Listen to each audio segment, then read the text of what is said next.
What's up guys, welcome back to my channel. My name is Marina. I'm a certified lash tech based in Toronto, Canada, and I like making lashing videos. Hi everybody, if you are new here, welcome. If you are returning, welcome back guys. Today we are doing a beginner's tips and tricks video using classic lashes. Before I get into any of my videos, you guys know I always like to just put it out there that everything I'm sharing with you guys is completely what I like to do. I'm just trying to help you guys in some sort of way. Sometimes the things that I might be practicing might not work for you, and that's totally okay. But if it works for you and you find my videos helpful in some type of way, that's all I'm trying to do for you guys. But in no way, shape, or form am I saying that my method is the only way. So I encourage everyone to go watch more content creators, read articles, and continue learning because I am still learning as well. So when we're getting into the set, we are doing a classic set in a cat eye. Today we are doing a 0.20 diameter. Now, the first thing I want to mention is that 0.20 diameters, I only use them if requested by the client. I don't usually like to use 0.20, and the reason being is because 0.20 is quite heavy, and it can't be used on any client. Some clients have very delicate, small, thin lashes. Using 0.20 can definitely be too heavy and therefore damage their lash. This client though likes 0.20, asked for 0.20, and to be honest with you, as you can see, her eyelashes are pretty dark and they're pretty thick in their own diameter. Not too long, but definitely very thick, and so that they're strong enough to hold this diameter. So I don't do it unless they ask for it. Usually I'll stick to 0.15 or 0.18 if they're asking for a darker set.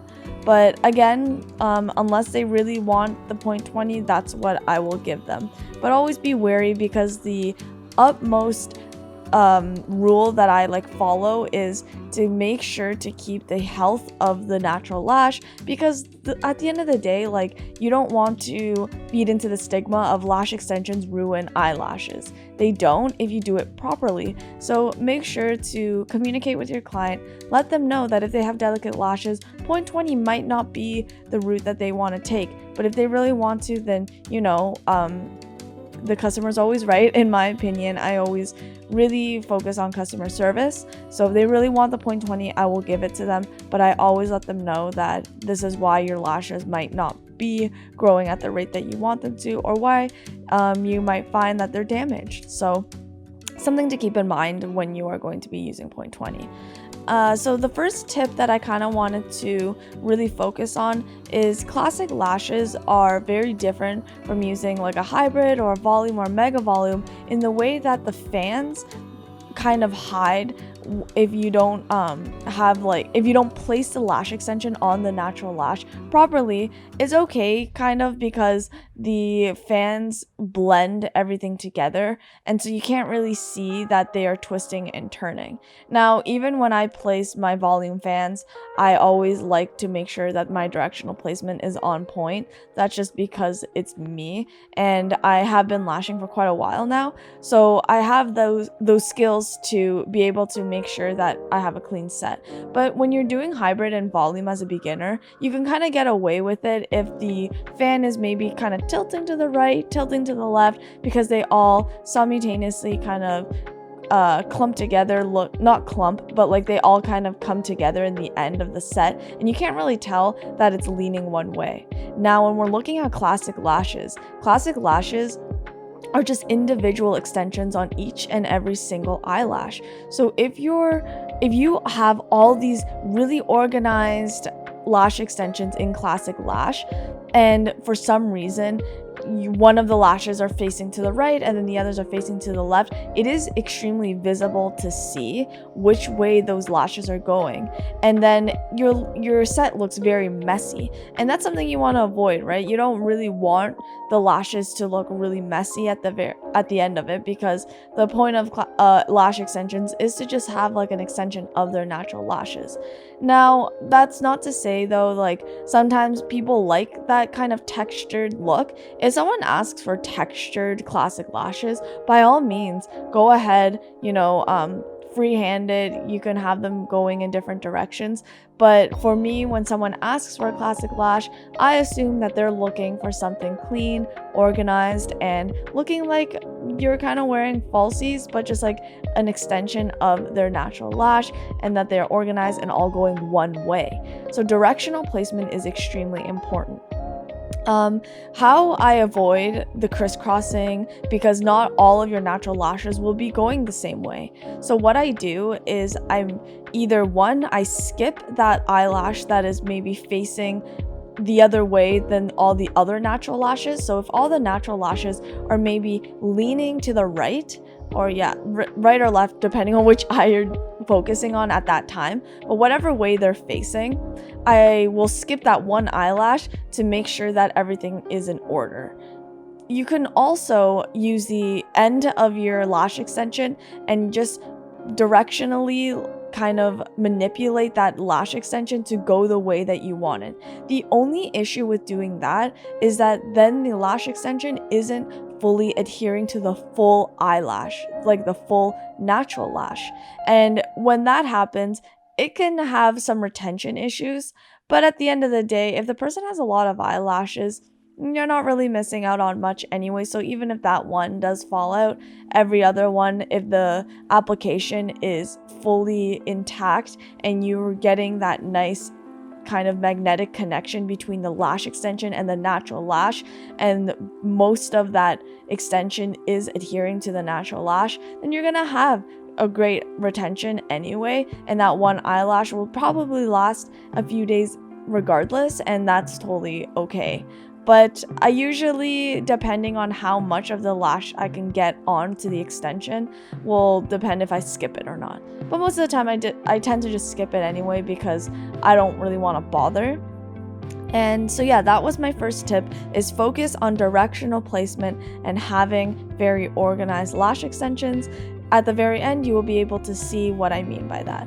The second tip that I want to share with you guys for high retention is to make sure that more than half of the extension is adhering to the natural lash.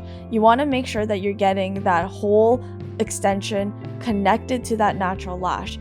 Sometimes if you apply the eyelash and it's not more than halfway attached to the natural lash, you're gonna have retention problems, and it's gonna have a lot more issues when you're brushing through, when you're washing. You're gonna realize that your client might message you and say that she's having retention issues because they're popping off a lot easier. This is because there's not as much hold on it, because the entire extension is kind of hanging on by a thread. That's how I kind of think about it. So you really want to make sure that you're applying it properly. So this kind of goes into tip number 3 on how I make sure I can get that entire lash extension onto, more than half of it onto that natural lash. The way I do this is I find sometimes applying underneath can be a little deceptive, because when you're looking from your point of view and you're applying the classic lash extension from the bottom, you can't really notice that sometimes only the bottom of your lash extension has adhered to the natural lash, and to your point of view, it actually might look like the whole lash has kind of connected to that. So what I would recommend is either applying it on the top or from the side. And then later, if you're gonna apply from the side, kind of tilt your head to look if there's a space.